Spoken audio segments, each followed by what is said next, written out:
ತೆಲುಗಿನ ದಾಸರಿ ನಾರಾಯಣರಾವ್ 151 ಹಾಗೂ ಮಲಯಾಳಂನ ಸಸಿಕುಮಾರ್ 141 ಅತಿ ಹೆಚ್ಚು ಚಿತ್ರ ನಿರ್ದೇಶಿಸಿದ ಮೊದಲಿಗರಿಬ್ಬರು.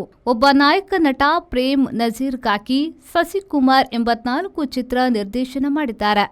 ಪ್ರಪಂಚದ ಬೇರೆಲ್ಲೂ ಇದು ನಡೆದಿಲ್ಲ.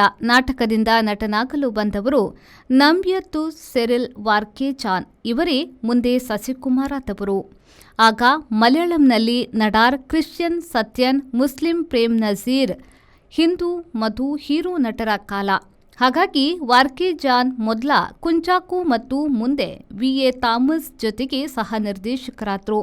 ಒಂದೆರಡು ಸಣ್ಣ ಪಾತ್ರ ಮಾಡಿ ಸಸಿಕುಮಾರ್ ಆದ್ರು ವಾರ್ಕೆಜಾನ್. 1960-70ರ ದಶಕದಲ್ಲಿ ಮಲಯಾಳಂನಲ್ಲಿ 1.5 ಲಕ್ಷ ರೂಪಾಯಿ ಒಳಗೆ ಒಂದು ಸಿನಿಮಾ ಹೀರೋಗೆ 5,000, ಹೀರೋಯಿನ್ಗೆ 3,500 ರೂಪಾಯಿ ಕಾಲ. ಆ ದಶಕದಲ್ಲಿ ಯಶಸ್ವಿ ಚಿತ್ರ ನಿರ್ದೇಶಕ ಎನಿಸಿದ್ರು ಸಸಿಕುಮಾರ್. 3 ದಶಕದಲ್ಲಿ 141 ಚಿತ್ರ, ಅದರಲ್ಲಿ 84ರಲ್ಲಿ ಪ್ರೇಮ್ ನಜೀರ್ ಹೀರೋ.